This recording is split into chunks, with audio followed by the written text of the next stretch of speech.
Welcome to secret conversations by Elyon group. ఈరోజు దేవుడు మనకు అనుగ్రహించిన మహాకృపను బట్టి నాగార్జున సాగర్ పాస్టరేట్లో సాగర్ గ్రూప్లో పనిచేస్తున్న రెవరెండ్ వేల్పుల యోహాన్ అయ్యగారింటికి వచ్చాం. అయ్యగారి యొక్క సేవా అనుభవాలు, ఆత్మీయ విషయాలు తెలుసుకుందాం.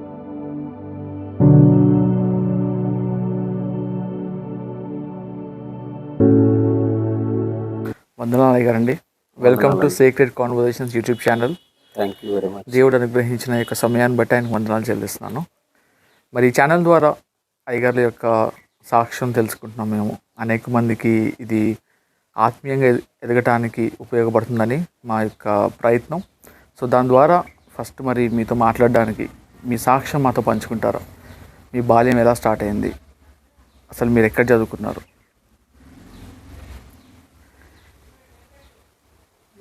నా బాల్యము అని అంటే నా సొంత ఊరి పేరు అడసర్లపాడు, వేంసూరు మండలం, ఖమ్మం జిల్లా. నా సొంత గ్రామం అడసర్లపాడు. నా బాల్యం అంతా అడసర్లపాడులోనే కొనసాగింది. తర్వాత నేను 7th క్లాస్ ఆ టైంలో చదువుతూ ఉన్నప్పుడు మా నాన్నగారు చనిపోవటం జరిగింది. మా నాన్నగారి పేరు వేల్పుల అచ్చయ్య, మా అమ్మగారి పేరు వేల్పుల సువార్తమ్మ. మేము 5 అన్నదమ్ములు, నేను 4వ వాడిని. మాకు మా అందరికి తోడు ఒక చెల్లెలు. మేము మొత్తం మా నాన్నగారికి 6 సంతానం. ఆ 6లో నుండి దేవుడు 4వ వాడిని అయినటువంటి నన్ను తన పరిశుద్ధ పరిచర్యకు నా తల్లి ద్వారా నన్ను సంధించి పిలవటం జరిగింది. నా తల్లి 1 సంవత్సరం పాటు, అంటే మా నాన్నగారు చనిపోయిన తర్వాత 1993వ సంవత్సరం డిసెంబర్ 18వ తారీఖున మా నాన్నగారు ప్రభువును నిద్రించారు. అప్పటికే మా 3 అన్నయ్యలకి వివాహం జరిగింది. వారి వారి కుటుంబాలు పిల్లలతో ఉన్నారు. వారు 3కి మేము 4మైంది. మా అమ్మ, నేను, మా తమ్ముడు, మా చెల్లి. సో వాళ్ళు ముగ్గురిని పంచుకోగా కూడా ఒకళ్ళు మిగిలిపోతున్నారు. ఆ సమయంలో నేనే నడుము కట్టి నా తల్లిని, చెల్లిని, తమ్ముడిని పనిచేసి బ్రతికించాలని నేను డిసైడ్ అయ్యి సుతారు పని నేర్చుకోవడం ప్రారంభించాను. సుతారు పని నేర్చుకోవడానికి వెళ్ళినప్పుడు మా ఊర్లో సేలం జక్కరయ్య గారని వారు పెద్ద మేస్త్రి గారు. ఆ రోజుల్లో ఇంద్రమ్మ ఇండ్లు వచ్చాయి. ఒక కాలనీ దరిదాపుగా మా గురువు గారు ఒక 100 ఇండ్లు కట్టడానికి ఒప్పుకున్నారు. దానిలో భాగంగానే ఆ పని చేయడానికి వెళ్ళిన నన్ను లోపల పక్క మేస్త్రిగా పెట్టి ఆ ఇండ్లన్నీ మేమిద్దరం కలిసే చేయగలిగాం. ఆ ఇండ్లు పూర్తిగా పోయేసరికి సుతారు పని మొత్తం పూర్తిగా నాకు కొలతలతో సహా ఇల్లు ఎలా కట్టాలో, ఏ రీతిగా డిజైన్ చేయాలో ఇవన్నీ నేను నేర్చుకోగలిగాను. ఆ సమయంలోనే అప్పుడు నా కూలి దరిదాపుగా 25 రూపాయలు మాత్రమే. అప్పుడు నేను పనిచేస్తున్నప్పుడు 25 రూపాయలు మాత్రమే నా కూలి ఉండేది. ఆ కూలి తీసుకొని నేను ఇంటికి వెళుతూ రేపటి దినానికి కావలసిన ప్రొవిజన్స్ కొనుక్కొని వెళ్ళేవాడిని. మరలా వాటిని ప్రిపేర్ చేస్తే మా తల్లిగారు మరలా అది సర్ది కట్టుకొని నేను పనికి వెళ్ళేవాడిని. ఆ దినాలలో మా అమ్మగారికి ఎందుకు ప్రేరేపణ వచ్చిందో తెలియదు, కానీ మా అమ్మగారు నన్ను దేవుని సేవకు వెళ్ళమని బలవంతం చేయడం ప్రారంభించారు. బలవంతంగా మీరు సేవలోకి వచ్చారు? బలవంతంగా కాదు, మా అమ్మగారు బలవంతం చేయడం ప్రారంభించారు. అది అప్పుడు నాకు బలవంతం అనిపించింది. అంటే నేనున్న పరిస్థితుల్లో, ఆ పరిస్థితుల్లో, ఎందుకనంటే నేను పని చేస్తేనే గడిచేటటువంటి పరిస్థితి కాబట్టి అది నాకు బలవంతం అనిపించింది. మా అమ్మగారు చాలా ప్రార్థన పరురాలు, కన్నీటి ప్రార్థన బాగా చేస్తారు. సరే, మా అమ్మగారు అలా చెప్పంగా సంవత్సరం దాటిపోయింది. దాటిపోయినా కానీ మా అమ్మగారు అదే మాట్లాడుతూ ఉన్నారు. సేవకి వెళ్ళాలి నాన్న, నువ్వు సేవ చేయాలి, అది కూడా సిఎస్ఐలోనే దేవుని పరిచర్య చేయాలా, సిఎస్ఐలోనే నువ్వు దేవుని సేవకులుగా పరిచర్య చేయాలి అని మా అమ్మగారి కోరిక. మా అమ్మగారి కోరిక లేదా మా అమ్మగారి యొక్క తలంపు నన్ను ప్రభావితం చేసింది. ఒక రాత్రి సమ్మర్ టైంలో పల్లెటూరులో అందరూ మంచాలు బయట వేసుకుని పడుకుంటారు కదా, ఆ క్రమంలోనే మేము పడుకున్నప్పుడు నాకు నిద్ర పట్టడం లేదు. మా అమ్మగారు ఎందుకు ఇలా పదే పదే నన్ను ప్రోత్సాహపరుస్తున్నారు, సేవ కోసం వెళ్ళమని అంటున్నారేంటి, నా కుటుంబ పరిస్థితులు తెలుసు కదా. మరి ఇటువంటి కుటుంబ పరిస్థితుల్లో నేను పనిచేసి బ్రతికిస్తేనే బ్రతికేటటువంటి ఆ దినాలలో మా అమ్మగారు బాగా దేవుని సేవ కోసం నన్ను పరుస్తుంటున్నటువంటి సమయం అది. ఎందుకు మా అమ్మగారు ఇలా చేస్తున్నారు అని చెప్పి ఆలోచిస్తున్నటువంటి క్రమంలో నాకు ఒక బలమైనటువంటి తీర్మానం హృదయంలో కలిగింది. అప్పటికప్పుడు మంచం మీద నుండి లేచి దిగి మోకాళ్ళేసి దేవుణ్ణి అడిగాను. నేను, ప్రభువా, నీ పిలుపని నేను గ్రహిస్తున్నా, నా తల్లి ద్వారా మీరు పిలుపిచ్చారని నేను గ్రహిస్తున్నా. నేనైతే సేవకు సమర్పించుకుంటున్నా. నేను సేవ చేయాలి అని అంటే నేను బ్రతకాలి, నా తల్లి, తమ్ముడు, చెల్లి ఇంటి దగ్గర బ్రతకాలి. సో 2 కుటుంబాలు అవుతాయి. అప్పుడు ఇద్దరం బ్రతకాల్సి వస్తుంది వేరువేరుగా ఉండి. కాబట్టి నన్ను బ్రతికించాల్సిన బాధ్యత నీదే, నా తల్లి, చెల్లి, తమ్ముడికి ఏ లోటు లేకుండా బ్రతికించాల్సిన బాధ్యత కూడా నీదే. సో ఇది ఏ సంవత్సరంలో మీరు సమర్పించుకున్నారు సేవకి? అంటే మీ వయసు అప్పుడు ఎంత? అప్పుడు నా వయసు 19 సంవత్సరాలు. 19 సంవత్సరాలు నా వయసు. 19 సంవత్సరంలో నా తల్లి గారి మాటలు ఆలోచించి నేను ఒక రాత్రి దేవునికి సమర్పించుకున్న తర్వాత 20వ సంవత్సరంలో 2001వ సంవత్సరంలో సండే స్కూల్ మెగా ప్రోగ్రాం ఏర్పాటు చేశారు. మా సొంత గ్రామం అసలపాడు సంఘం తరపున, సిఎస్ఐ సంఘం తరపున సండే స్కూల్ టీచర్గా నేను అక్కడికి వెళ్ళా. ఎక్కడికంటే డోనకల్ కెథిడ్రల్లో ఈ ప్రోగ్రాం ఏర్పాటు చేశారు. అక్కడికి వెళ్ళి పాల్గొంటున్న సమయంలో ఒక పిలుపు వచ్చింది అనౌన్స్మెంట్స్ ద్వారా. ఎవరైనా ఇవాంజలిస్టులుగా జాయిన్ అవ్వాలి అనుకుంటే, మీలో ఎవరైనా ప్రేరేపించబడిన వాళ్ళు ఉంటే అప్లికేషన్లు పెట్టుకోండి అని చెప్పి ఒక పిలుపు వచ్చింది.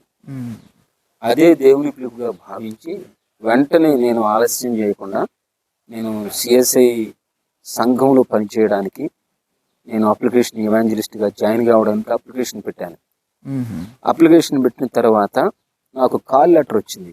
ఇంటికి వెళ్ళిపోయిన తర్వాత, ఆ ప్రోగ్రాం ముగించుకొని ఇంటికి వెళ్ళిపోయిన తర్వాత కాల్ లెటర్ వచ్చింది. మీకు పలానా రోజున ఇంటర్వ్యూ ఉంది, మీరు రావాలి అన్నారు. ఆ ఇంటర్వ్యూకి 2021లో నేను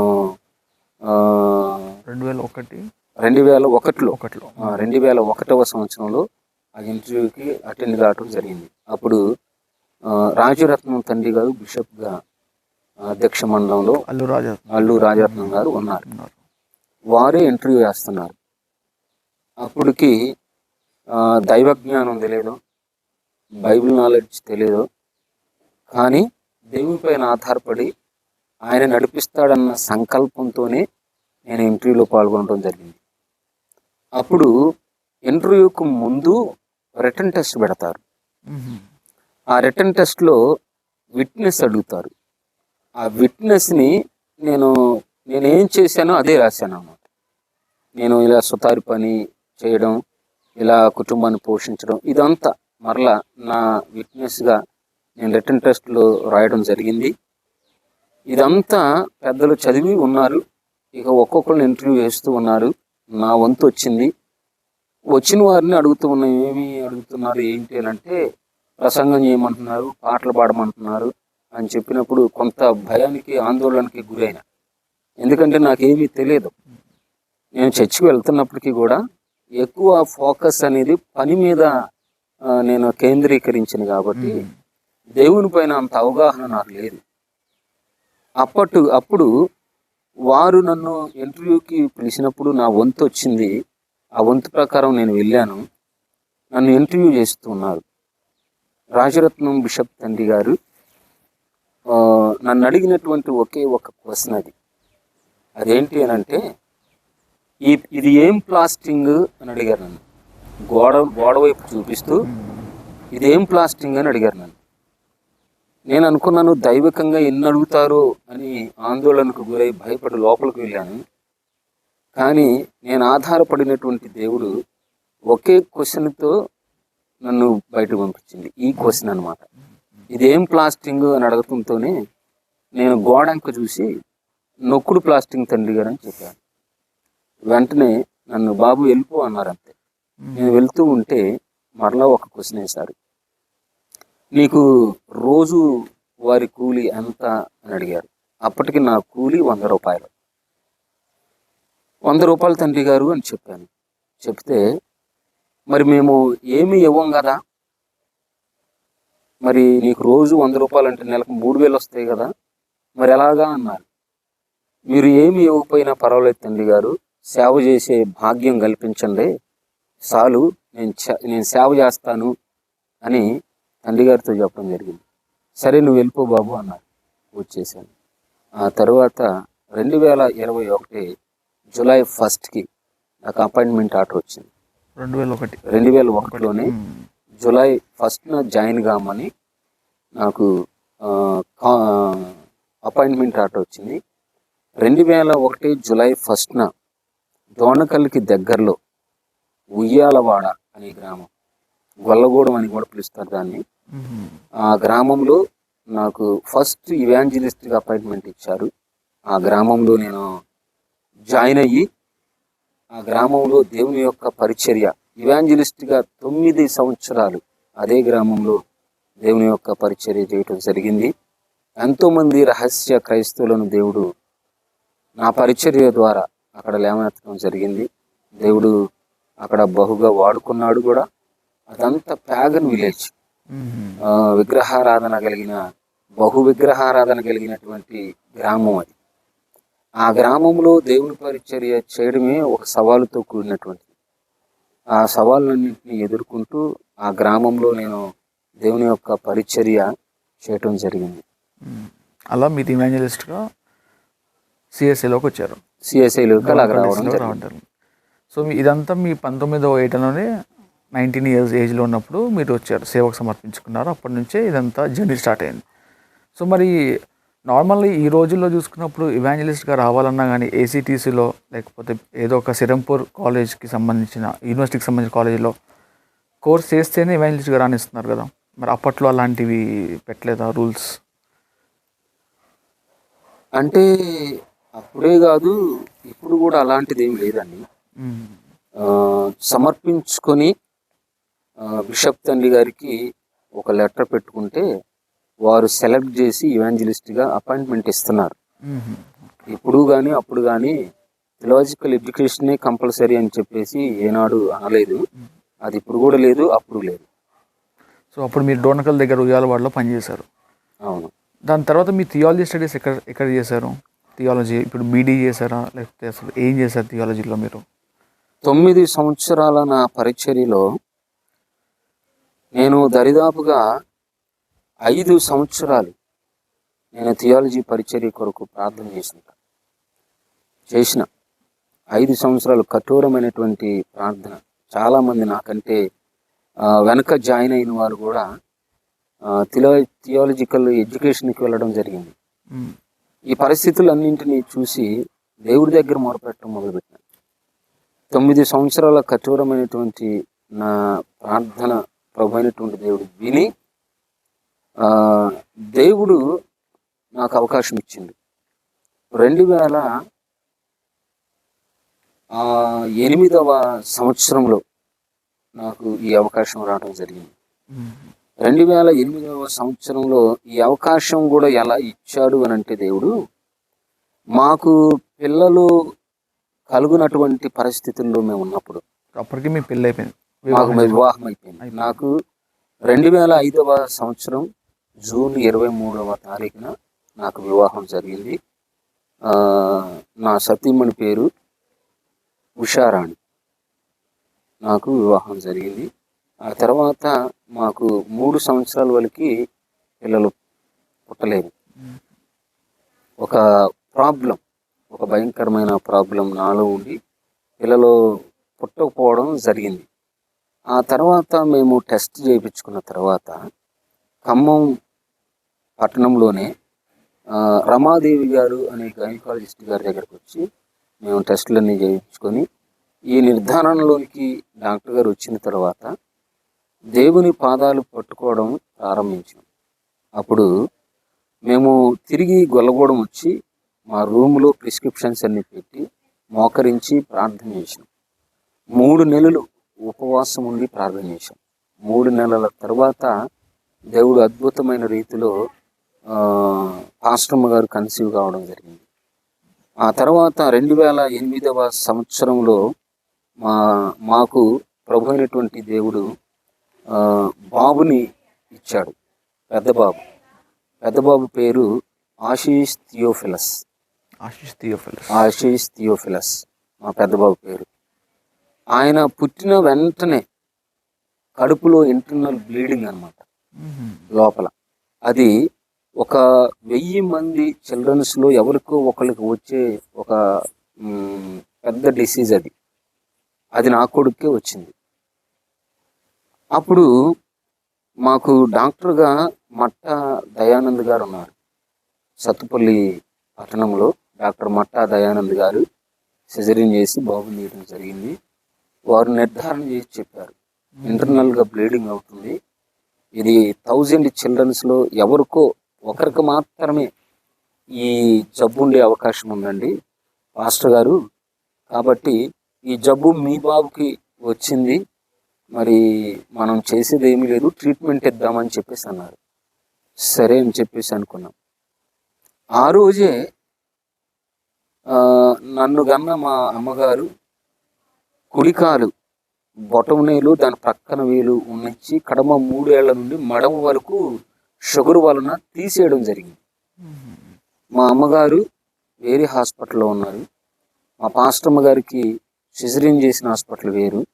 బాబుకి ఇంటర్నల్ బ్లీడింగ్ వల్ల ఆయన వేరే చిన్నపిల్లల హాస్పిటల్ ఆయన వచ్చారు.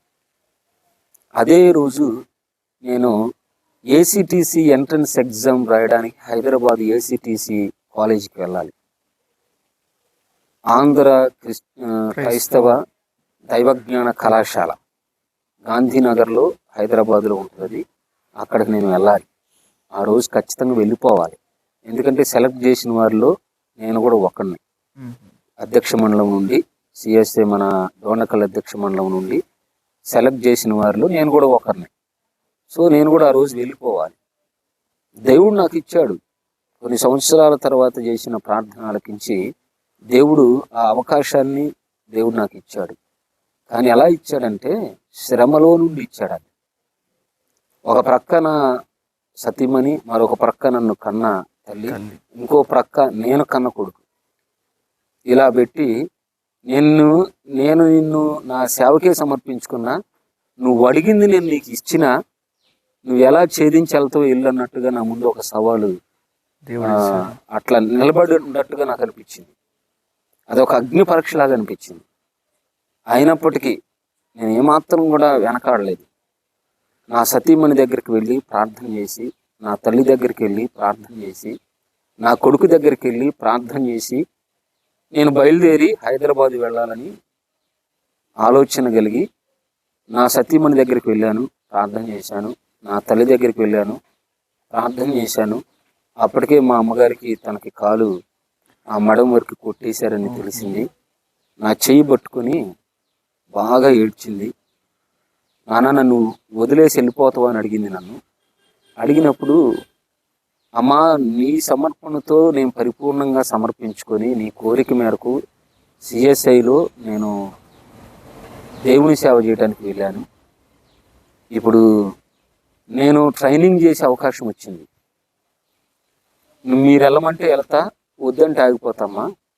ఎందుకంటే మిమ్మల్ని చూసుకోవాల్సిన బాధ్యత నాకు ఉంది కాబట్టి మిమ్మల్ని చూసుకోవటానికి ఉంటా అని చెప్తే, నా తల్లి వెంటనే నా చెయ్యి వదిలేసి, నేను చనిపోయినా పర్వాలేదు కానయ్యా, నీ దేవుని సేవ ఖచ్చితంగా నువ్వు వెళ్ళిపోవాల్సిందే, వెళ్ళిపోమని చెప్పి మా అమ్మగారు నా చెయ్యి వదిలేశారు. నా తల్లికి అక్కడ ప్రార్థన చేసి నేను ఏడ్చుకుంటూ నా కొడుకు దగ్గరికి వెళ్ళాను. అక్కడ నా కొడుక్కి ప్రార్థన చేసి, చిన్నబాబు కాబట్టి ఊరికి నేను అలా షేక్ హ్యాండ్ ఇచ్చి, నాన్న వెళ్ళొస్తా అని చెప్పి షేక్ హ్యాండ్ ఇచ్చి వెళ్దామని అతని చేతిలో నా చేయి పెట్టాను. అంతే, హెవీ ఫిట్స్లు అనమాట, బాగా ఫిట్స్లు వచ్చాయి. వెంటనే డాక్టర్ గారిని గట్టిగా అరిచి డాక్టర్ గారిని పిలిస్తే అందరూ వచ్చారు. చూస్తే ఫిట్స్లు వచ్చేసింది.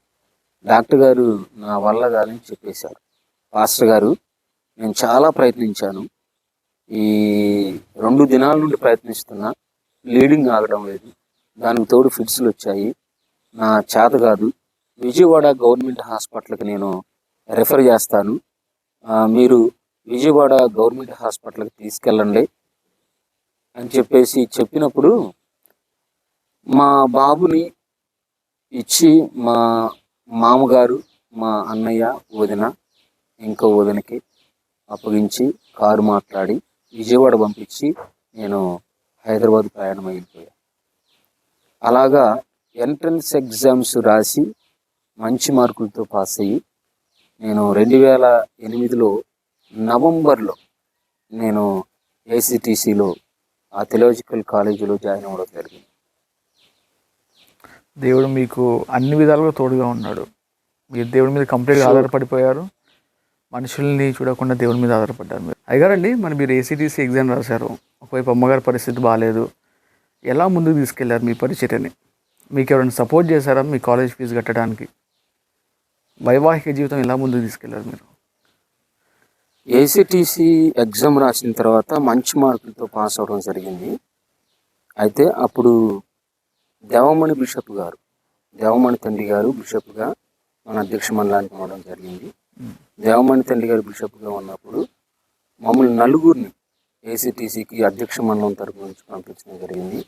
వారు నెలకి 15,000 రూపాయలు చొప్పున మాకు నలుగురికి ఫీజు కట్టడం జరిగింది. అప్పుడు మా కాలేజీ ఫీజు వచ్చేసి 35,000 రూపాయలు సంవత్సరానికి 35,000 రూపాయలు. 15,000 అధ్యక్ష మండలం నుండి కడితే కడమ రిమైన్ ఫీజు మొత్తం మేము మా సొంతగా కట్టుకోవాల్సి వచ్చిన పరిస్థితి. జాయిన్ అయ్యాం. జాయిన్ అయ్యే ముందు దేవునితో ఒక విషయాన్ని నేను చెప్పుకోవాల్సి వచ్చింది. అదేంటనంటే, పెద్ద బాబు పుట్టాడు కాబట్టి మరలా రెండో సంతానానికి 4 సంవత్సరాలు వ్యవధి కావాలని దేవుని అడిగారు. 4 సంవత్సరాల వరకు. ఎందుకనంటే 4 సంవత్సరాలు నేను ఏసీటీసీ కాలేజీలో ఉండి చదవాలి. సంవత్సరానికి ఈ 35,000 ఫీజులో నేను 20,000 రూపాయలు ఫీజు కట్టుకోవాలి సొంతగా. తర్వాత మంత్లీ వచ్చేసి దరిదాపుగా ఒక 20,000 ఖర్చు ఉంటుంది ఈజీగా. సో అందువల్ల దేవుడిని నేను అడిగాను అనమాట సంతానం గురించి. ప్రభువా, 4 సంవత్సరాల వరకు నాకు సంతానం వద్దు, నేను అడిగినప్పుడే మీరు ఇవ్వాలి. ఎందుకనంటే ఏలియా ప్రార్థించినప్పుడు 3.5 సంవత్సరాలు వర్షాన్ని కానీ మంచుని కానీ పడినవ్వలేదు. నేను అంతటి వాడిని అయితే కాదు, ఒక దాంట్లో సమానం. అదేంటంటే సేవకుడు అనే పదానికైతే సమానం ఆయనకి నాకు. కాబట్టి ఆయన 3.5 సంవత్సరాలు అడిగిండు, నేను 4 సంవత్సరాలు అడుగుతున్నా. నేను అడిగినప్పుడు మళ్ళీ ఖచ్చితంగా మీరు ఇవ్వాలి అని దేవుడిని అడిగినప్పుడు దేవుడు 4 సంవత్సరాలు, ఖచ్చితంగా 4 సంవత్సరాలు దేవుడు అలా ఆవేశాడు మా సంతానాన్ని. ఎందుకనంటే ఒక స్త్రీ కన్సీవ్ అయింది అని అంటే తన యొక్క మంత్లీ మెడిసిన్ చూడాలి. రెండోది ఏంటంటే వారికి స్కానింగ్లని అవి ఇవి చేయించాలి. మూడోది ఏంటంటే వాళ్ళ హెల్త్ పరంగా మంచి ఫుడ్ అందించాలి. ఇవన్నీ ఖర్చుతో కూడినటువంటి పను కాబట్టి ప్రభువుని అలాగ అడిగాను అనమాట. దేవుడు నా మొరాలకించాడు. 4 సంవత్సరాలు అలా ఆపటం జరిగింది. 4వ సంవత్సరం అమ్మగారిని థియాలజీ స్టడీ 1 ఇయర్ చేయడానికి తీసుకెళ్ళాను. తీసుకెళ్తే నా అక్క కూతురే కాబట్టి, మావయ్య బాబుకి 4 సంవత్సరాలు వచ్చాయి, ఓ పాపో బాబు ఉంటే బాగుంటుంది అని అడిగినప్పుడు నేను ఒక ఫ్రైడే ఫాస్టింగ్ ఉండి దేవుణ్ణి అడిగితే మా పాస్టమ్మ గారు ఏసీటీసీ కళాశాలకు వచ్చిన మంత్లోనే కన్సీవ్ అయ్యారు. అది దేవుడు మాకు ఇచ్చిన గొప్ప వరం. ఏసీటీసీలో పుట్టిన బాబే చిన్నబాబు. ఆయన పేరు ఆశ్రిత్ క్రిస్టోఫిలస్. నాకు 2 బాబులు దేవుడు నాకు ఇచ్చాడు, బహుమానంగా ఇచ్చాడు. ఈ చిన్న బాబు కూడా స్ట్రగుల్ అనుభవించాడు పుట్టిన వెంటనే. ఆయన 15 రోజులు ముందే సిజరింగ్ చేసి తీయటం జరిగింది. తల్లి వేడి సరిపోక ఆయన్ని పెద్దబాబుని ఏ హాస్పిటల్లోనైతే విజయవాడ తీసుకెళ్ళామో, చిన్నారి హాస్పిటల్ అని, అదే హాస్పిటల్కి డాక్టర్ గారు, ఇదే మట్టా దయానంద డాక్టర్ గారు నా చేతగా తీసుకెళ్ళమని చెప్పారు. అక్కడ తీసుకెళ్ళినాం. దేవుడు ఒకే హాస్పిటల్లో నా 2 బాబుల్ని దేవుడు బ్రతికించడం జరిగింది. అలాగున నా 2 బాబులు వచ్చారు. తరువాత ఏసీటీసీలో జాయిన్ అవ్వడం జరిగింది. 1 సంవత్సరం నేను వడ్డీకి డబ్బులు తీసుకుని మా ఊర్లో ఫీజు కట్టడం జరిగింది. ఆ సంవత్సరం పూర్తి అయిపోయింది. 2వ సంవత్సరంలోకి సెలవులు ఇచ్చారు, ఇంటికి వచ్చినాం. మరలా వెళ్ళాలి. మాకు ఇంటర్వ్యూ చేస్తారు ప్రతి ఇయర్. అకాడమిక్ స్టార్టింగ్లో ఖచ్చితంగా ఇంటర్వ్యూ చేస్తారు. ఎంత ఎవరు ఫీజు కట్టారు, నేను నా ఇంటి వారనే కార్డ్స్ ఉంటాయి. వాటిని సంఘంలో తీసుకుని వెళ్ళి సంఘంలో వారికి దాన్ని పరిచయం చేసి వారికి వాటిని అమ్మాలి. ఏసీటీసీ యొక్క పరిచర్య నిమిత్తమై కార్డు 100 రూపాయలు చొప్పున అవి విశ్వాసులకి అమ్మి ఆ డబ్బులు కలెక్ట్ చేసి తీసుకుని రావాలి. ఏసీటీసీలో కట్టాలి కాలేజీలో. అలాంటి పరిస్థితుల్లో బాబుకు బాగలేక నేను వాటిని రేజ్ చేయలేకపోయాను. అలాగే ఫీజు కూడా కట్టలేకపోయాను. ఇంటర్వ్యూ జరిగింది, నన్ను ఇంటికి వెళ్ళిపోమన్నారు. ప్రతి డినామినేషన్కి ఒక డీన్ ఉంటారు. అలాగే రెవరెండ్ జాన్ సుందర్ అయ్య గారని మెదక్ డైసెస్ అయ్యగారు మాకు ఆ దినాలలో డీన్గా ఉన్నారు. వారి వైపు చూసినప్పుడు నేను వస్తున్నా, బయట ఉన్నామని వారు సైగ చేశారు. బయటకు వచ్చి నాతో మాట్లాడినప్పుడు బాబు సంగతి చెప్పాను. ఒక 10 రోజులు గడువు అడిగాను. కానీ సారు నేను వెళ్ళి మాట్లాడి వచ్చి నీతో చెప్తూ జాన్, ఇక్కడే ఉండు, నువ్వు ఇంటికి వెళ్ళొద్దని చెప్పారు. వారు వారం రోజులకి గడువు తీసుకొచ్చారు. ఈ వారం రోజులు నువ్వు ఇంటికి వెళ్ళొద్దు, హాస్టల్లోనే ఉండు, తిను, క్లాసులకు వెళ్ళు, ఎవరితోనైనా తెప్పించుకో డబ్బులు అని చెప్పారు. ఈ వారం రోజులో మొదటి 3 రోజులు నేను కఠినమైనటువంటి ఉపవాసం ఉండి, నా రూమ్మేట్స్ తెలియకుండా, ఎవ్వరికీ తెలియకుండా నా రూమ్లోనే కఠినమైన ఉపవాసం, వాటర్ కూడా తీసుకోకుండా 3 దినాల ఉపవాసాన్ని ప్రతిష్ఠించుకొని దేవుని సన్నిధిలో ఫీజు కొరకు ప్రార్థన చేస్తున్నా. ఎందుకనంటే ఇంటి దగ్గర నాకు సోర్స్ లేదు. ఇంటికి నేను ఫోన్ చేయాలంటే మరలా వడ్డీకే తీసుకోవాలి. నా అత్త మామగారు వాళ్ళే తీసుకుని నాకు పంపించాల్సిన పరిస్థితులు.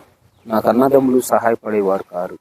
నాకు బ్యాక్ బోన్ అంటూ బ్యాక్లో ఎవరు సహాయపడేవారు, సపోర్ట్ లేరు. నా సపోర్ట్ అంటూ దేవుడే, ఆయనే నా సపోర్ట్. ఏది చేసినా ఆయనే చేయాలి కార్యం. 3 దినాలు సమర్పించుకొని నేను ప్రార్థన మొదలుపెట్టాను.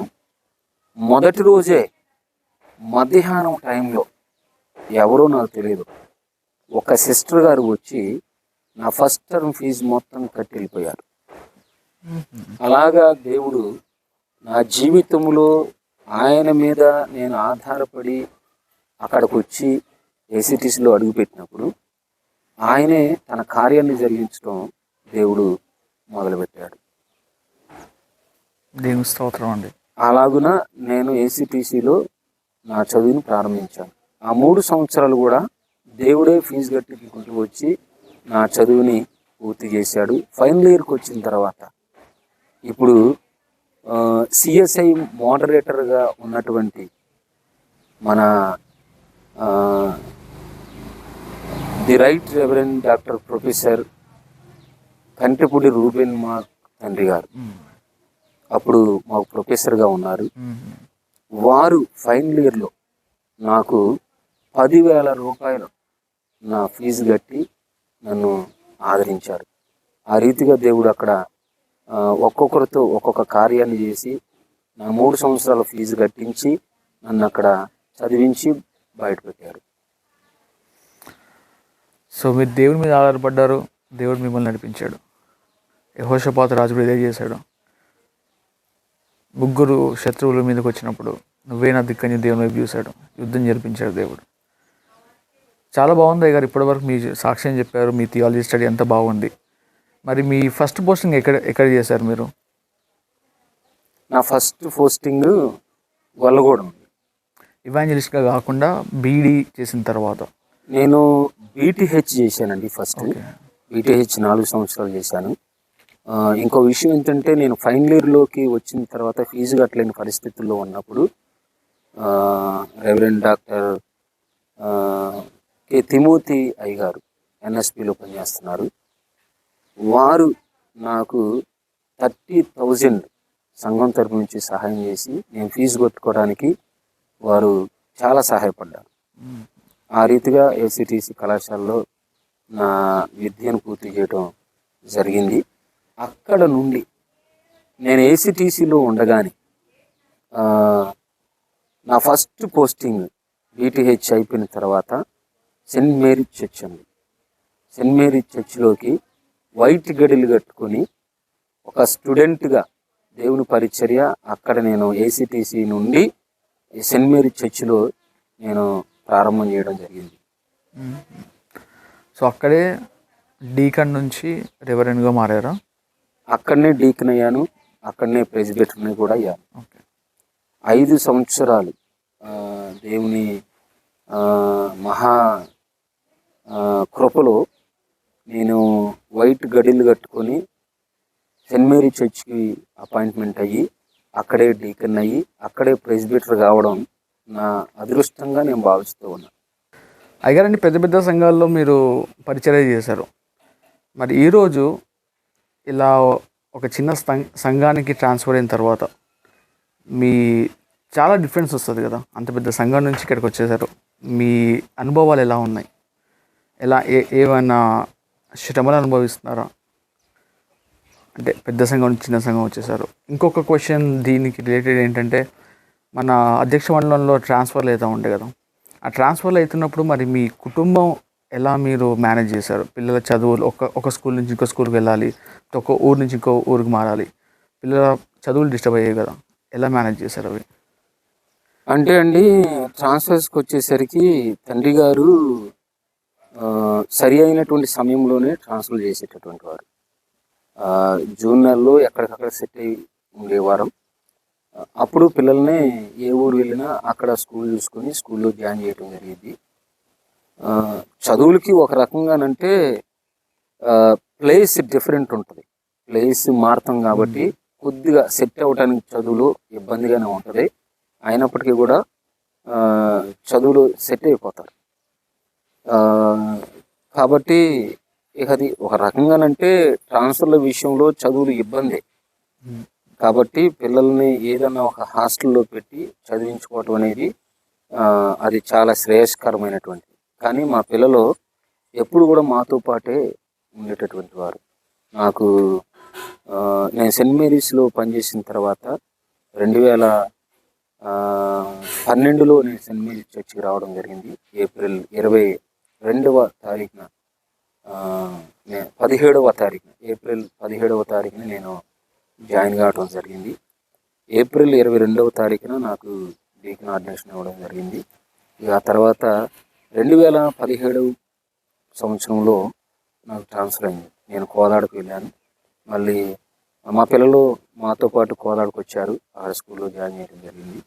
మళ్ళీ ఆడ నుండి నేను మళ్ళీ ఖమ్మం పట్టణం పార్సీ బంధానికి వచ్చాను. మళ్ళీ మా పిల్లలు ఖమ్మం మా పిల్లలు మాతో పాటు వచ్చారు. మరలా ఆడ నుండి బీరోల్కి ట్రాన్స్ఫర్ కావడం జరిగింది. మరలా బీరోల్కి కరోనా టైం అది, మా పిల్లలు మాతో పాటే వచ్చారు. ఆ తర్వాత అక్కడ నుండి నాగార్జున సాగర్కి ట్రాన్స్ఫర్ అవ్వడం జరిగింది. మా పిల్లలు మాతో పాటే ఉన్నారు. కారణం ఏంటంటే, ఆశ్రమ గారికి 10వ తరగతి వరకు పిల్లల్ని మాతోనే ఉంచుకోవాలనేది వారి కోరిక. ఉంచుకొని దైవభక్తులు వారిని పెంచుకోవాలి అనేటువంటిది వారి కోరిక. వారి కోరిక మేరకే నేను పిల్లల్ని అక్కడ హాస్టల్లో జాయిన్ చేయించలేదు. తర్వాత మీరు అడిగినటువంటి ఇంకొక ప్రశ్న ఉందండి. పెద్ద పెద్ద చర్చిల్లో పనిచేశారు కదా, ఇప్పుడు చాలా చిన్న చర్చికి వచ్చారు కదా, చాలా చిన్న సంఘానికి ఏమన్నా ఇబ్బందులు పడుతున్నారా? అవి ఇబ్బందులు అనేవి తప్పనిసరిగా ఉంటాయి. సేవ అంటేనే ఇబ్బంది అండి. సేవ అంటేనే స్ట్రగుల్. సేవ అంటేనే భరించడం నేర్చుకోవాలి. సో ఆ భరింపు అనేది పెద్ద సంఘంలోనైనా అలాగే ఉన్నాం, చిన్న సంఘానికి వచ్చినా మేము అలాగే ఉన్నాం. కారణం ఏంటంటే పూర్తిగా మేము దేవుని పైన ఆధారపడ్డాం. పెద్ద సంఘంలో కూడా అంతే, దేవుని పైన ఆధారపడి దేవుని సేవ చేశాం. ఆయన అక్కడ అలాగే పోషించాడు, దానికి తగ్గట్టుగా అక్కడ పోషించాడు. చిన్న సంఘాలకు వచ్చిన తర్వాత కూడా దేవుని పైనే ఆధారపడ్డాం. ఇంకా మేము ఇక్కడికి వచ్చిన తర్వాత దేవునిలో బలంగా ఆత్మీయంగా కట్టబడ్డాం. ఇక్కడికి వచ్చిన తర్వాత దరిదాపుగా ఇప్పుడు ప్రజెంట్ మేము 50 days ఫాస్టింగ్లో ఉన్నామండి. మేము ఎక్కువగా ఫాస్టింగ్స్లోనే గడుపుతూ దేవుని పాదాలు పట్టుకొని మొరపెడతాం. మాకు ఏ అవసరం ఉన్నా, మాకు ఎలాంటి పరిస్థితులు ఉన్నా, ఎలాంటి అనారోగ్యాలు ఉన్నా ఆయనే, దేవుడు మాత్రమే మాకు సహాయం అందించి మా ప్రతి అనారోగ్యంలోనైనా మా కష్ట నష్టాల్లోనైనా ఆయనే మమ్మల్ని ముందుకు నడిపించాలి. కారణం ఏంటంటే మాకు ఎటువంటి సోర్స్ లేదు. ప్రభు అయినటువంటి దేవుడే తన చేయూతనిచ్చి మాకు సహాయం చేసి నడిపించాలి. కాబట్టి ప్రభు పైనే మేము ఆధారపడి ఉన్నాం. కాబట్టి ఆయనే నడిపించమని దేవుని అడుగుతాం. కారణం ఏంటంటే మేము దేవుని పరిచర్యకి వచ్చాము అని అంటే, ప్రభువా నువ్వెంత వాడుకుంటే అంతగా మేము వాడబడతాం. మాకు స్థలం ఇంపార్టెంట్ కాదు, స్థలం అనేది ప్రాముఖ్యం కాదు. ఏ స్థలంలోకి తీసుకుని వెళ్ళినా మీరు వాడుకోండి, మేము వాడబడతాం. మా ప్రార్థన ఇది అండి. కాబట్టి దేవుడు ఆ రీతిగానే మమ్మల్ని వాడుకుంటూ వస్తున్నాడు. మేము చిన్న సంఘం కదా అని ఒకవేళ చిన్న సంఘం అని బాధపడ్డా కానీ, ఆత్మీయంగా సంఘాన్ని ఎదిగించడంలో కానీ, ఆత్మీయంగా దేవుడు మమ్మల్ని బలపరచడంలో కానీ, ఆత్మీయంగా దేవుడు సహాయం చేయడంలో కానీ, ఆత్మీయ సహాయాన్ని దేవుడే అందిస్తూ మమ్మల్ని నడిపించడం జరుగుతూ ఉంది. అయ్యారండి, మరి ఇప్పటి వరకు మీ యొక్క వ్యక్తిగత అనుభవాలు చెప్పారు. సో మేము ఇప్పుడు కొంచెం పరిశుద్ధ గ్రంథం నుంచి కొన్ని క్వశ్చన్స్ ఉన్నాయండి. అంటే నేటి సమాజానికి లేకపోతే యువతకి కావాల్సిన ఆత్మీయ ఆహారం మాకు కావాలి. సో కొన్ని క్వశ్చన్స్ ఏంటంటే, మొదటిగా దేవుడు ఈ నూతన నిబంధన పెంతెకోస్తు దినం నుంచి తర్వాత నుంచి శిష్యుల కంటే ఎక్కువ పౌలును వాడుకున్నాడు. పౌలు ఎక్కువ పత్రికలు రాశాడు. సో దీనికి కారణం ఏంటి? పౌలు గారిని వాడుకోవడానికి బలమైనటువంటి కారణం ఉందండి. పరిశుద్ధ గ్రంథంలో మనం చూస్తే అపోస్తుల కార్యాల గ్రంథంలో 9వ అధ్యాయంలో వారి యొక్క సాక్ష్యం ఉంటుంది. అపోస్తుల కార్యాల గ్రంథంలో 22వ అధ్యాయంలో వారి సాక్ష్యం ఉంటుంది. అపోస్తుల కార్యాల గ్రంథంలో 26వ అధ్యాయంలో వారి సాక్ష్యం ఉంటుంది. ఈ 3 రకాల సాక్ష్యాలు 3 విధాలుగా ఆయన చెప్పినట్లుగా పరిశుద్ధ గ్రంథంలో మనం చూస్తాం. మొదటి సాక్ష్యాన్ని మనం పరిశీలన చేస్తే అపోస్తుల కార్యాల గ్రంథం 9వ అధ్యాయంలో మొదటి వచనంలోనే ఉంటుంది. ఆయన సౌలుగా ఉన్నప్పుడు యేసు ప్రభు యొక్క శిష్యులను ఇబ్బంది పెట్టాలని, హతమార్చాలని నాకు ప్రాణాధారమై ఉన్నదే అని మాట్లాడతాడు. ఆయన ఆ విధంగా చెబుతూ తన సాక్ష్యాన్ని అక్కడ మొదలు పెడతాడు అన్నమాట. అక్కడే మనకు కనపడుతుంది, శిష్యులను చంపడానికి ఈయన కంకణం కట్టుకున్నాడు. నేను నా ఆలోచన ప్రకారం శిష్యులను మాత్రం చంపడానికి ఆయన ప్రాణాధారంగా ఎప్పుడైతే ఎంచుకున్నాడో, నీవే నాకు ప్రాణాధారంగా మారాలని ప్రభు ఆయన్ని దమస్కు పట్టణంలో సంధించిండు. ఇది వాస్తవం. ఆ సంధింపులో పూర్తిగా అపోస్తులైనటువంటి పౌలు సరెండర్ అయింది దేవుడికి, పూర్తిగా సరెండర్ అయిపోయారు. అందుకే 3 దినాలు ఆయనకి కళ్ళు కనిపించలేదు. అననీయాతో దేవుడు మాట్లాడాడు. అననీయాని దేవుడు పంపించిండు పౌలు దగ్గరికి. అననీయ ఒక స్టేట్మెంట్ ఎత్తడు దేవునితో. ఆయన హింసకుడు, దూషకుడు, హానికరుడు, శిష్యులని, క్రైస్తవులని చంపాలని చూసే వ్యక్తి. అతని దగ్గరికి వెళ్ళమంటున్నావు ఏంటి అని అడిగితే, అదే 9వ అధ్యాయంలో 15వ వచనం నుండి ఒక మాట ద్వారా అననీయాని ప్రభువైనటువంటి దేవుడు బలపరుస్తాడు అతని దగ్గరికి వెళ్ళడానికి. ఈయన రాజుల యొక్కయు, ఇశ్రాయేలుల యొక్కయు, యూదుల యొక్క నామములు నా నామాన్ని భరించడానికి, అన్యుల మధ్యలో, ప్రజలందరి మధ్యలో నా నామాన్ని భరించడానికి ఇతన్ని నేను ఎన్నుకున్నా. నా సాధనంగా ఇతను ఉంటాడు. ఇతను అందరికంటే బహుభయంకరమైన శ్రమలు అనుభవిస్తాడు నా నామమును బట్టి. అందుకే నేను అతన్ని ఎంచుకున్నా, నువ్వు వెళ్ళమని అననీయతో చెప్తారనమాట. అప్పుడు వెళ్ళి ప్రార్థన చేసినప్పుడు చూపు ఉంది, ఆయన దేవుని పరిచర్య ప్రారంభించడం అనేది జరిగింది. అందుకే శిష్యుల కంటే బహు గొప్పగా దేవుని దర్శనాన్ని పొందుకున్నటువంటి పౌలు గారు గొప్ప పరిచర్య చేయగలిగింది. ఆయన ఎప్పుడు కూడా వెనుదిరగలేదు. ఆయన 4 మిషనరీ ప్రయాణాలు చేసింది. ఈ 4 మిషనరీ ప్రయాణాలలో అనేకమైనటువంటి శ్రమలు అనుభవించినారు. అనేకమైనటువంటి శ్రమలు. కొరింథీ పత్రికలో ఈ మాటలన్నీ ఉంటాయి. కొరింథీ పత్రికలో మనం చూస్తే ఆయన పడినటువంటి శ్రమలన్నీ, ఎన్నిసార్లు ఆయన బెత్తంతో కొట్టబడ్డాడు, ఎన్నిసార్లు రాళ్లతో కొట్టబడ్డాడు, సొంత వారితో ఆయన పడినటువంటి బాధలు, సముద్రంలో పడిన బాధలు, నదులల్లో పడిన బాధలు, ఇవన్నీ కూడా కొరింథీ పత్రికలో ఆయన పడినటువంటి శ్రమలు మనం అక్కడ చూడగలుగుతాం. ఆయన ఒక మాట అంటాడు, ఇంకా నేను రాయవలసినవి చాలా ఉన్నాయి కానీ రాయలేకపోతున్నానని చెప్పాడు అన్నమాట. అందుకొరకే పౌలుని ప్రభు అయినటువంటి దేవుడు ఒక గొప్ప అపోస్తలునిగా, అన్యులకు అపోస్తలునిగా ఆయన లేవనెత్తడం జరిగింది. ఆ రీతిగా 13 పత్రికలు ఆయన రాసి ఈ 13 సంఘాలని కూడా ఆయన వదిలేసి మిషనరీ పరిచర్యలో ఉన్నప్పుడు ఈ పత్రికలను రాసి వాళ్ళని బలపరిచాడు. దేవుడు ఆ రీతిగా పౌలుని వాడుకోవడానికి కారణం. అపోస్తుడైన పేతురు గారు పెంతెకోస్తు అనుభవంలో అగ్ని నాలుకల వలె విభాగింపబడి పరిశుద్ధాత్మ వచ్చి వారిని తాకినప్పుడు అక్కడ ఉన్న శిష్యులందరూ అక్కడ ఉన్న జనాంగం యొక్క వారి సొంత భాషల్లో మాట్లాడటం మొదలుపెట్టారు.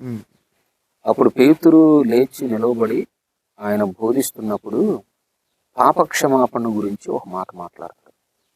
అపోస్తుల కార్యాల గ్రంథం 2వ అధ్యాయం 38వ వచనం అంటాడు, మీరు మారు మనసు పొంది పాపక్షమాపణ నిమిత్తం ప్రతివాడుని యేసుక్రీస్తు నామములో బాప్తిస్మం పొంది అప్పుడు మీకు పరిశుద్ధాత్మ అనే వరము అనుగ్రహించబడింది అని. పశ్చాత్తాపంతో కూడిన పాపక్షమాపణ ప్రతి విశ్వాసికి చాలా అవసరమైంది. ఈ రోజుల్లో బాప్తిస్మం అనేది ఎలా మారిపోయిందంటే, పశ్చాత్తాపం లేకుండా, పాప క్షమాపణ అనేది లేకుండా బాప్తిస్మం అనేది ఆచారంగా మారింది. ఏ చర్చిలోనైనా, ఏ డినామినేషన్లోనైనా వివాహం కొరకు బాప్తిజం తీసుకోవాలి. అతనికి పాప క్షమాపణ గురించి తెలియదు, పశ్చాత్తాపం గురించి తెలియదు. క్రైస్తవుడై ఉండొచ్చు కుటుంబంలో, కానీ అతను తీసుకునేది దేనికోసం అంటే, పెళ్లి చేయరు కాబట్టి పెళ్లి కోసం బాప్తిజం తీసుకుంటారు.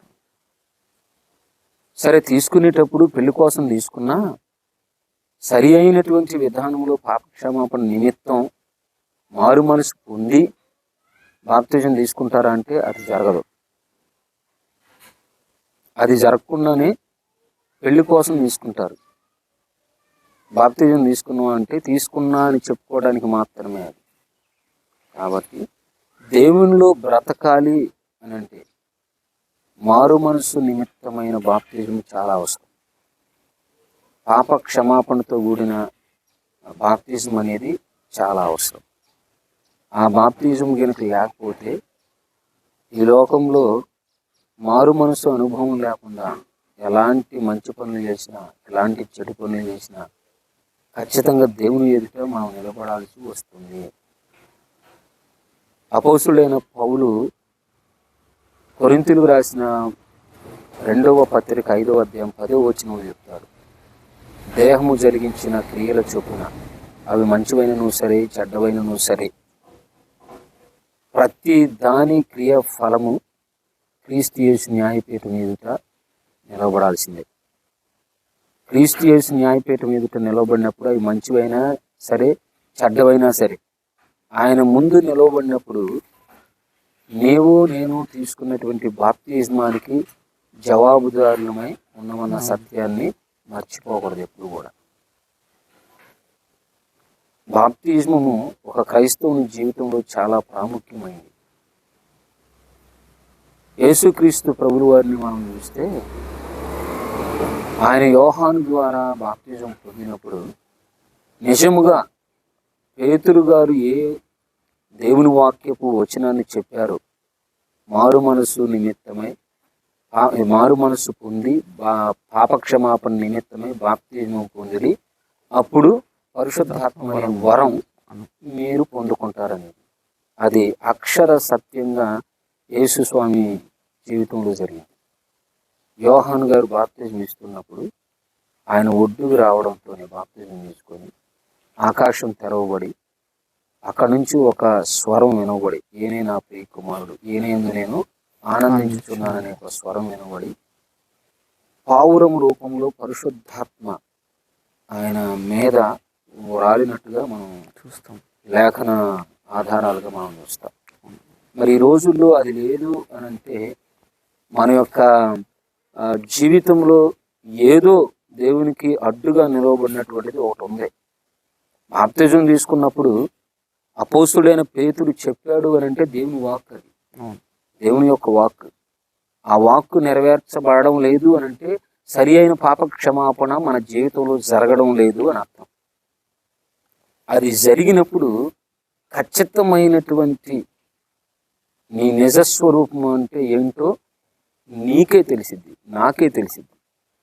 అది బాప్తిజం తీసుకునేటప్పుడు నిజస్వరూపం అనేది ఏంటో అది మనకే తెలిసిద్ది. ఎప్పుడంటే ఖచ్చితమైన పాపక్షమాపణ మారు మనసు అనుభవంతో మనం తీసుకుంటున్నప్పుడు రియాలిటీని చూపించింది ఖచ్చితంగా.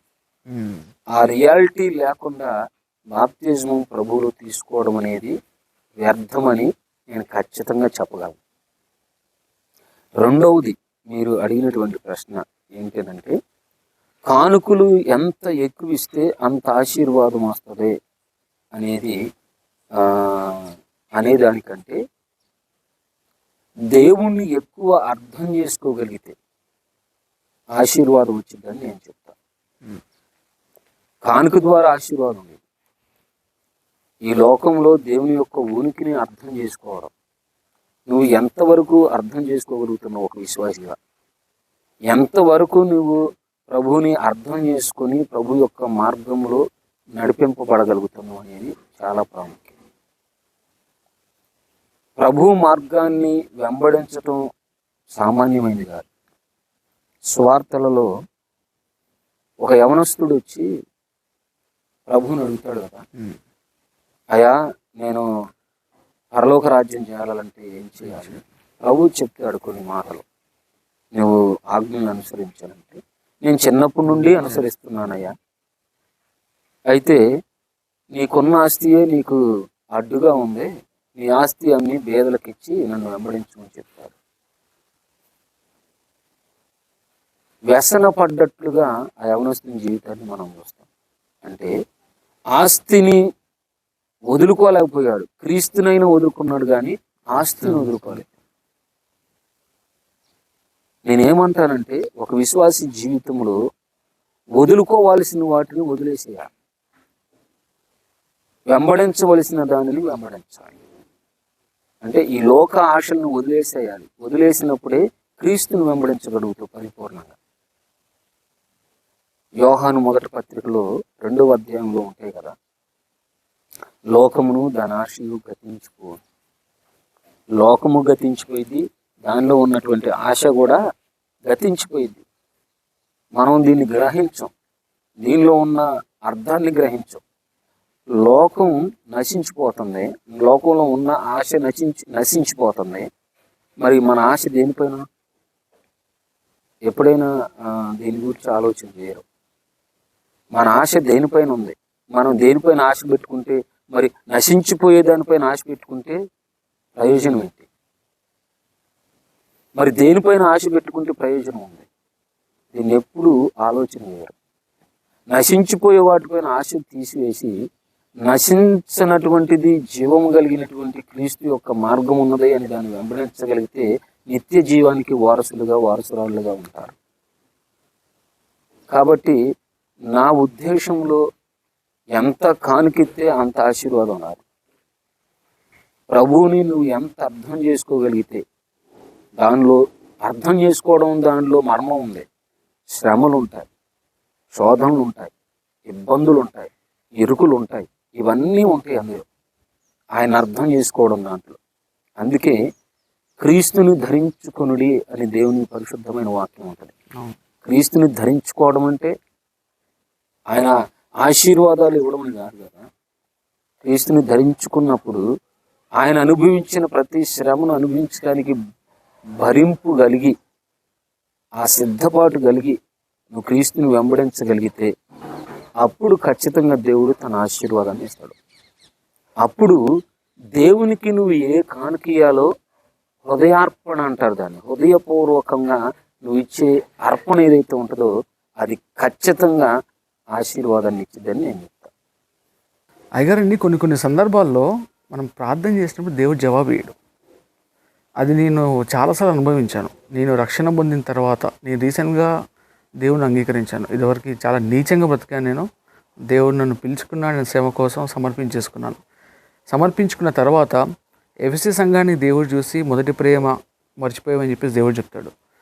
నేను కూడా మొదటి ప్రేమ చాలా చూపించాను దేవుని దగ్గర. సో సెకండ్ స్టేజ్ వచ్చిన తర్వాత ఏమైందంటే, ఎన్నిసార్లు ప్రార్థన చేసిన ఒక అంశం మీద చాలా విశ్వాసంతో ప్రార్థన చేశాను. దేవుడు లాజర్ని లేపే ముందు చెప్తాడు, నమ్మితే నువ్వు దేవుని మహిమను చూస్తామంటాడు. నేను అదే వర్షం పట్టుకొని నేను నమ్ముతున్నా, నేను నీ మహిమను చూద్దాం అనుకుంటున్నాను యేసయ్య అని గట్టిగా ప్రార్థన చేశాను. అది జరగలేదు, జవాబు రాలేదు. అలాంటి సమయాల్లో నేను దేవుని నిందించేశాను. అసలు నువ్వు ఉన్నావా, నువ్వు బ్రతుకున్నావా, బ్రతుకుంటే నాకు సహాయం చేయి, నువ్వు బ్రతకలేకపోతే నన్ను ఎందుకు మార్చావు, నువ్వు ఒక మోసగాడని నేను దేవుని తిట్టాను. నన్ను తిట్టిన తర్వాత దేవుడు మళ్ళీ నాకు జవాబు ఇవ్వడం స్టార్ట్ చేశాడు. సో ఒక విశ్వాస జీవితంలో ఎందుకు ఇలా జరుగుతుంది? రక్షింపబడిన తర్వాత కొన్నిసార్లు మనం ఎన్నిసార్లు ప్రార్థన చేసినా దేవుడు జవాబు ఇయ్యడు. ఎందుకు ఇయ్యడు జవాబు? ప్రార్థన చేసినప్పుడు దేవుడు జవాబు ఇవ్వడు అనే దానికంటే, ఆయన జవాబు ఇచ్చేంత వరకు నేను ప్రార్థన చేస్తా అన్నది చాలా ప్రాముఖ్యం. ఒక్కోసారి ఎంత ప్రార్థన చేసినా కానీ ఆయన జవాబు ఇచ్చినట్టుగా మనకు అనిపించదు. కానీ ఆ ప్రార్థనకి జవాబు పొందుకుంటున్నది కూడా మనం గమనించలేదు.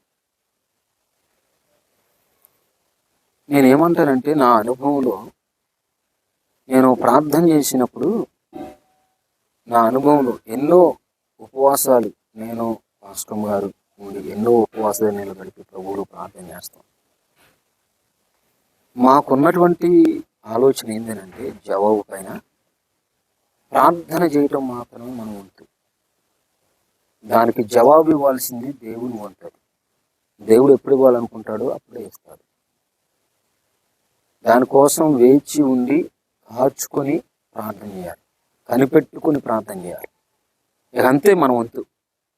అది జవాబు మనకు దొరకలేదు కదా అని చెప్పి ఇరిటేట్గా ఫీల్ అవ్వకూడదు. మనకు ఇరిటేట్గా ఫీల్ అవుతే విశ్వాస జీవితంలో, ప్రార్థన జీవితంలో ప్రాముఖ్యంగా ముందుకు వెళ్ళలేం. ఎప్పుడైతే నువ్వు ప్రార్థన చేస్తున్నావో ప్రభు దగ్గర నుండి జవాబు ఎప్పుడు వస్తుందో దాని కొరకు కనిపెట్టుకొని ఇస్తాడో అన్న నమ్మకంతో చేయగలిగితేనే దాని జవాబు అనుకోగలుగుతాడు. ఒకసారి జవాబు రాలేదని ఇరిటేట్ అయ్యామనుకోండి, రెండోసారి దాని కొరకు ప్రార్థన చేయడానికి మనకు మనసు రాదు. కాబట్టి జవాబు కోసం ఎదురు చూడొద్దని నేను చెప్తా. జవాబు కోసం ఎదురు చూడటం కాదు, నువ్వు ప్రార్థన చేసుకుంటూ వెళ్ళటమే. యోబు జవాబు కోసం ఎదురు చూడలేదండి. యోబు ప్రార్థన చేసుకుంటూ వెళ్ళాడంతే. అతను కూడా అనుకోలేదు చివరిగా అతని జీవితం 2 రెట్లుగా దేవుడు ఆశీర్వదిస్తాడని అనుకోలే. దేని ద్వారా సాధ్యమైంది అని అంటే అతను చేసిన ప్రార్థన, అతను ఉంచిన విశ్వాసం, అతను కలిగి ఉన్నటువంటి నమ్మకత్వం, అతను కలిగి ఉన్నటువంటి యథార్థత, అతను కలిగి ఉన్నటువంటి భక్తి జీవితం, ఇవన్నీ ఒక విశ్వాసి యొక్క ప్రార్థనకు క్రోడీకరించబడినటువంటివి. ఇవన్నీ ఉండాలి, ప్రార్థన ఒక్కటే కాదు. అప్పుడు మాత్రమే దేవుని దగ్గర నుండి మనం జవాబుని పరిపూర్ణంగా పొందుకోగలుగుతాం. ఇంకొకటి, ఆయన దగ్గర నుండి జవాబు మనం తొందరగా పొందుకోవాలన్నా, లేదంటే ఆ జవాబుని మనం చూడాలన్నా, నా అనుభవంలో నుండి నేను చెప్పేది ఏంటి అంటే ఉపవాస ప్రార్థన ద్వారా సాధ్యమైంది. అది మేము అనుభవించి మీతో చెప్తున్నటువంటి మాట అండి. ఉపవాసం ఉండి ప్రార్థన చేయండి, దేవుని దగ్గర నుండి ఖచ్చితమైన జవాబుని మీరు పొందుకోగలుగుతారు. ఎన్ని స్ట్రగుల్స్ అయినా ఎదురుగాని స్ట్రగుల్స్ని చూడొద్దు. మనం ఎప్పుడైనా మన సమస్యలను చూస్తాం, మనం పడే బాధని కష్టాన్ని చూస్తాం, వాటిని చూడొద్దు. ఎప్పుడు నీ నిరీక్షణ, నీ చూపు ప్రభు వైపే ఉండాలి. ప్రభు వైపే ఉండగలిగితే ఎప్పుడైనా ప్రార్థన చేసేటప్పుడు నా దృష్టి అంతా ఆకాశం వైపు నుంచే ప్రార్థన చేస్తాను. ఎందుకనంటే ఆయన ఆకాశం ముందు ఉన్నారు. 14వ కీర్తన 2వ చరణంలో ఒక మాట ఉంటుంది, ఎవరు వివేకము కలిగి నన్ను వెతుకుదురా అని ఆకాశం నుండి దేవుడు నరులను చూచుచూ పరిశీలిస్తున్నాడు అనే గొప్ప వాక్యం ఉంటుంది. అది నిజంగా చాలా వాగ్దానంతో కూడినటువంటి వాక్యం. ప్రభువు వెతుకుతున్నాడండి. ప్రభువు వేచి చూస్తున్నాడు మన వైపు. మనం అనుకుంటాం చూడటం లేదని అనుకుంటాం, కానీ అక్కడ వాక్యం ఉంది, నెరవేర్పు ఉంది, వాక్యం ఉంది, వాక్యం చెప్తుంది, దేవుడు మనం చూస్తున్నాడని చెప్తుంది. మరి అలాంటప్పుడు మనం ప్రార్థన చేసేటప్పుడు ఆషామాషిగా కూడా చేయకూడదు. మన హృదయము, మన మనసు, మనకున్నటువంటి ఆలోచన అంతా కూడా దేవుని పైన కేంద్రీకృతం కావాలి. కేంద్ర బిందువు దేవుడయ్యే ఉండాలి. పరివేదాలుగా ఆలోచించుకుంటూ ప్రార్థన చేస్తే దానికి జవాబు పొందుకోలేదు. ఇంకొక మాట అంటాడు మత్తయి సువార్తలో ప్రభు అయినటువంటి దేవుడు, నువ్వు ప్రార్థన చేయనప్పుడు దేని కొరకైతే ప్రార్థన చేస్తావో అది పొందుకొని ఉన్నావని నమ్మినప్పుడు మాత్రమే నువ్వు పొందుకుంటావు దానికి అని అంటాడు. సో ప్రార్థన చేసేటప్పుడు దేనికోసం చేస్తున్నావో అది నువ్వు పొందుకున్నావు అన్న ఫీలింగ్ నీలో ఉండాలి. పూర్తిగా దానిలోకి నువ్వు వెళ్ళిపోవాలి, పొందుకున్నా అనేటువంటి ధ్యాసలోనికి నువ్వు వెళ్ళిపోవాలి. పోయి ఒక సాటిస్ఫాక్షన్తో దేవుని దగ్గర నువ్వు అడగగలిగితే, నా అనుభవంలో నుండి అయితే మేము అదే చేస్తాం. నేను, పాస్టమ్మ గారు, మేము కొన్ని రోజులు ఉపవాస దినాలు ప్రతిష్ఠించుకొని ఆ కొన్ని రోజులు ఉపవాసాలు చేసే అంశాలు ఏవైతే ఉంటాయో వాటన్నిటిని పొందుకొని ఉన్నామన్న సాటిస్ఫాక్షన్తోనే దేవుని దగ్గర ప్రార్థన చేస్తాం. అలాగా ప్రార్థన చేయగలిగితే జవాబు అనేది ఖచ్చితంగా దేవుని దగ్గర మనం పొందుకోగలుగుతాం. లాస్ట్ యోవేలు గ్రంథంలో యవనస్తులు దర్శనాలు చూస్తారని చెప్పేసి వాక్యం సెలవిచ్చింది. యేసయ్య చెప్పిన మాట వచ్చేసి కోత విస్తారంగా ఉంది, పనివారు తక్కువ అని చెప్పేసి దేవుడు అంటున్నాడు. ఈ సమయంలో అనేక మందికి దర్శనాలు వస్తున్నాయి.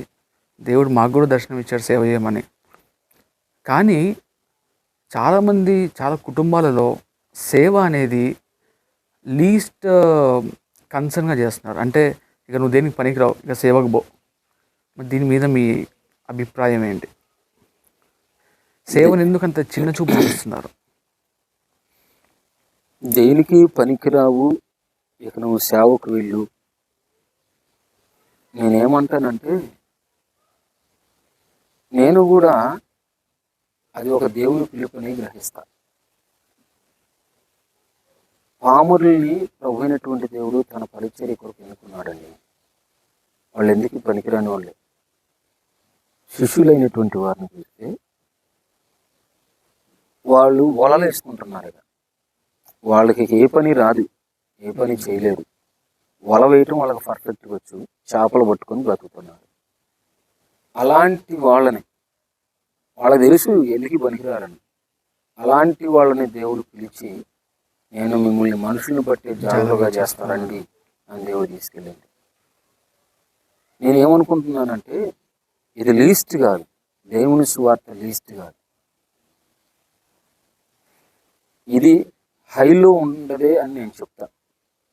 కారణం ఏంటంటే, ఈ సువార్త నిమిత్తమై కంకణం కట్టుకొని బయలుదేరుతుంటే లీస్ట్ అయితే దేశంలో చాలామంది క్రైస్తవులు కానివ్వండి, సువార్థికులు కానివ్వండి, సేవకులు కానివ్వండి చనిపోరు. దీని యొక్క ప్రభావితం ఎలా ఉంటుందంటే, రాజుల్ని చక్రవర్తుల్ని సైతం ప్రభావితం చేయగలిగిన ప్రభావం కలిగినటువంటిది దేవుని యొక్క సువార్త. కాబట్టి ఒకవేళ తల్లిదండ్రుల దృష్టిలో అదే కావచ్చేమో, కానీ దేవుడు ఆ మాట ద్వారాగే వారిని సేవకు పిలుస్తున్నాడని నేను నమ్ముతాను. దాన్ని అయితే నేను చిన్న చూపు చూడడం లేదు. కొంతమందికి ఒకవేళ చిన్న చూపుగా ఉండొచ్చేమో, కానీ దాన్ని గ్రహించలేకపోతున్నారు. అదే చిన్న చూపు నేను చెప్పేది. దాన్ని గ్రహించకపోవటమే చిన్న చూపు. అది చిన్నదిగా ఒకవేళ కనపడవచ్చు, కానీ చాలా భారం కలిగింది, చాలా భారం కలిగింది. ఆ భారమైన దాన్ని మోయడం అంటే సామాన్యం కూడా కాదు. తల్లిదండ్రులు ఆ మాట అన్నారు కదా అని ఆ వచ్చేవారు కూడా దేవుని సేవకి ఆషామాషిగా కూడా రాకూడదు. ఏదో తల్లిదండ్రులు అన్నారు కదా, నువ్వేం చేయలేవురా, నీకే ఉద్యోగం రాదురా, ఇక కనీసం చివరికన్నా దేవుని సేవ కన్నా పో, దేవుని సేవన చెయ్యి అనే మాట సామాన్యమైన మాట కాదు. ఉద్యోగం చేసిన దానికంటే ఎక్కువ, దానికంటే మించిన శ్రమ దానిలో ఉంటుంది, దానికంటే మించినటువంటి శోధన దానిలో ఉంటుంది. అనేకమైన శోధనల నుండి, శ్రమల్లో నుండి, ఇరుకుల్లో నుండి, ఇబ్బందుల్లో నుండి ప్రభు పరిచర్య చేయాల్సి వస్తుంది. జాబ్ పర్పస్గా వచ్చి దేవుని సేవ చేసేది సేవ కాదండి, అది సేవ కాదని నేను చెప్తా. జాబ్ పర్పస్గా దేవుని సేవ చేయాలి అని అంటే ఆ మాట అక్కడితో ఆగిపోవాలి. మీరన్న ఆ మాట, ఏ మాట, లీస్ట్ అనే మాటను చూశారు, అది అక్కడితో ఆగిపోవాల్సిందే. వాడు ఏ మట్టి పను, ఏ ఇంకో పని ఇంకేదో ఒకటి చేసుకుని బ్రతకటం మంచిది. దేవుని సేవ అనేది జాబ్ పర్పస్ కాదు, పరిపూర్ణమైన సమర్పణతో కూడినటువంటి సేవ. అది మనల్ని మనము సజీవ యాగంగా ప్రభువుకి సమర్పించుకోవాలి. మనల్ని మనం ప్రభువుకి సజీవ యాగంగా సమర్పించుకుంటేనే సేవలో వచ్చిన శ్రమని తట్టుకోగలుగుతారు. ఒక్కోసారి చెప్తున్నా, మనం చనిపోయే కాడికే వస్తుంది. ఎందుకంటే మన కళ్ళ ముందు అనేక మంది సేవకులు దేవుని పరిచర్య చేస్తూ చనిపోయిన వారు ఉన్నారు. ఒకవేళ ఆ పరిస్థితి మనకు వస్తే నిలబడగలిగినటువంటి సత్తా దేవుని సేవలో మనకు ఉండాలి. అది ఉంటేనే తల్లిదండ్రుల అన్న ఆ లీస్ట్ మాటకైనా ఒబే అయ్యి దేవుని పరిచర్యకి రావాలి. దేవుని పరిచర్యకి వస్తే కొన్ని తీర్మానాలతో దేవుని పరిచర్యలు అడుగు పెట్టాలి. అంతేగానండి అడ్డగోలుగా వచ్చి దేవుని సేవ పరిచర్య చేస్తే జరిగించబడేది కాదు. అది శ్రమలోనైనా ముందుకి సాగాలి, కష్టంలోనైనా ముందుకు సాగాలి, ఎలాంటి పరిస్థితుల్లోనైనా దేవుని పరిచర్య సాగాలి అని అంటే కొన్ని తీర్మానాలతో, యవనస్తుడివైనా సరే, వివాహితుడివైనా సరే, నువ్వు ఎవరివైనా సరే, ఏ సమయంలో నువ్వు దేవుని సేవకు వచ్చినా సరే, దేవుని పరిచర్య కోసం సజీవ యాగంగా నీవు అంటే దేవుని సేవకునిగా వచ్చేవారు ఎవరున్నారు, వారు సజీవ యాగంగా దేవునికి సమర్పించుకొని రాగలిగితేనే ప్రతి దానిలో నుండి దేవుడు ముందుకు తీసుకెళ్తూ తన యొక్క పరిచర్యని ఖచ్చితంగా జరిగించుకుంటాడు. కాబట్టి నా ఉద్దేశంలో అది కాదు అనేది నా ఆలోచన. అయ్యారండి, ఇప్పటి వరకు చాలా విషయాలు మాతో పంచుకున్నారు. కొన్ని ఆత్మీయంగా మాకు ఎంతో ఉపయోగపడే మాటలు చెప్పారు. మీ సాక్ష్యం ద్వారా చాలా విషయాలు మేము తెలుసుకున్నాం. సో మీరు మీ మాటల ద్వారా మాకు ఏమైనా సలహా ఇద్దామనుకుంటున్నారా? ఈ పరిచయ ఆన్లైన్ పరిచయ ద్వారా మీరే కాదు అనేక మంది సేవకుల దగ్గర వెళ్దాం అనుకుంటున్నాం మేము. మీరు మాకు ఇచ్చే సలహా ఏంటి? ఒక చిన్న ప్రార్థన ద్వారా దీన్ని మీరు ఎండ్ చేస్తారు. తప్పకుండా అభి. ప్రభు అయినటువంటి దేవుడు మిమ్ములను ఈ పరిచర్య నిమిత్తం ఎంచుకున్నాడని నేను పరిపూర్ణంగా నమ్ముతున్నా. ఎందుకనంటే ఒకప్పుడు నువ్వు ఎలా ఉన్నావో, ఇప్పుడు దేవునిలో ఆత్మీయంగా ఎలా ఉన్నావో నాకు ముఖ్యంగా పరిపూర్ణంగా అర్థమైంది. నువ్వు పెట్టినటువంటి ఈ ఛానల్ ద్వారా ఇంకా దేవుని యొక్క ఉద్దేశాలు, ఆయన యొక్క పరిపూర్ణమైనటువంటి ప్రణాళికలు, పరిపూర్ణమైన ఉద్దేశాలు అనేక మంది సేవకుల దగ్గరికి వెళ్ళి ఈ రీతిగా కాన్వర్జేషన్ నడిపించి దీని ద్వారా మరి అనేక ఆత్మల రక్షణలో నువ్వు ఒక బలమైన సాధనంగా నీవు కానీ మీ గ్రూప్ మీరు ఒక బలమైన సాధనాలుగా వాడబడాలని నేను కోరుకుంటున్నా. అటువంటి కృప కూడా దేవుడు మీకు అనుగ్రహించాడు. దాన్ని నమ్మాలి, ఖచ్చితంగా నమ్మాలి. అది నమ్మగలిగినప్పుడే ఆ కృపను పొందుకుంటూ ఈ ఛానల్ ద్వారా మీరు దేవుని గొప్ప విషయాలని ప్రజల ముందు మీరు తీసుకువెళ్ళగలుగుతారు. ప్రజలు కూడా ఈ ఛానల్ వీక్షించినప్పుడు చాలామంది తెరవబడని మూసుకుపోయిన హృదయాలు తెరవబడి ఇంకా పరిపూర్ణంగా దేవుణ్ణి అంగీకరించి ప్రభు కొరకే నిలబడగలిగినటువంటి వారుగా ఉండడానికి అవకాశం ఉంటుంది. మరి ఈ రీతిగా దేవుళ్ళు మిమ్మల్ని బలపరిచి ముందుకు నడిపించాలని నేను పరిపూర్ణంగా కోరుకుంటున్నా. దేవుడు అట్టి కృప మీకు అనుగ్రహించును గాక. అభి, మీకు చాలా వందనాలు నేను తెలియజేస్తున్నాను. ఈ పరిశుద్ధమైన సంభాషణ అనే ఛానల్ ద్వారా మీరు నన్ను ప్రేమించి మరి నా ఇంటర్వ్యూ మీరు తీసుకోవడం మేము చాలా సంతోషపడుతూ ఉన్నాం. మీరు ఈ ఇంటర్వ్యూ అనేక ప్రజలకు ఆశీర్వాదకరంగా ఉండాలని నేను తలంచుచూ ఉన్నాను. మరి మీరు ఎంతో శ్రమ కూర్చి మరి ఇక్కడికి నాగార్జునసాగర్ పట్టణానికి మీరు వచ్చి మరి నా ఇంటర్వ్యూ తీసుకున్నందుకు ప్రత్యేకమైనటువంటి వందనాలు, ధన్యవాదాలు మీకు తెలియజేస్తూ ఉన్నాను. చిన్న ప్రార్థన చేసుకుందాం. పరిశుద్ధుడా, ప్రేమ కలిగిన మా తండ్రి, కృపగల దేవ, మీకు వందనాలు, స్తోత్రాలు చెల్లిస్తూ ఉన్నాం నాయనా. మీ సన్నిధానంలో ప్రభువా, పాకలపాటి అభినవ్ జోయల్, అలాగే తనతో పాటు ప్రభువా నిఖిల్ని, అలాగే తనతో పాటు సన్నీని, ప్రభు ఈ ముగ్గురిని ఒక గ్రూపుగా ఏర్పరచుకొని నీ దాసుని ద్వారా నా తండ్రి నా యొద్దకు నడిపించి పరిశుద్ధ సంభాషణ అనే ఛానల్ ద్వారా అనేక మంది సేవకులను దర్శించి వారి యొక్క ఇంటర్వ్యూస్ తీసుకొని ప్రజలకు అందించడానికి బిడ్డలు పూనుకొని ఉండగా, ప్రియ ప్రభువా, నీ సన్నిధిలో బిడ్డల యొక్క ఆలోచనలు సఫలమవునుగాక, బిడ్డల యొక్క తలంపులు నీ నామములో దీవించబడునుగాక. ప్రభువా, బిడ్డలు చేస్తున్న ఈ కార్యము నీ నామములో అనేక మంది ప్రజలకు దీవెనకరముగా మార్చబడునుగాక. బిడ్డల ప్రయాణాల్లో మీరు తోడుగా ఉండి బలపరచండి. అనేక మంది సేవకులను దర్శించి వారి ఇంటర్వ్యూస్ తీసుకుంటున్న సమయంలో మీ ఆత్మ నడిపింపును బిడ్డలకు మీరు దయచేసి మీరే మహిమ పొంది ఈ బిడ్డల యొక్క పరిచర్యను మీరు దీవించి ఆశీర్వదించి మీరు మహిమ పొందమని, వారి కుటుంబాలను దీవించమని యేసునాథుని పేరట వేడుకొనిచున్నాము తండ్రి. ఆమేన్. ఆమేన్. వందనాలండి.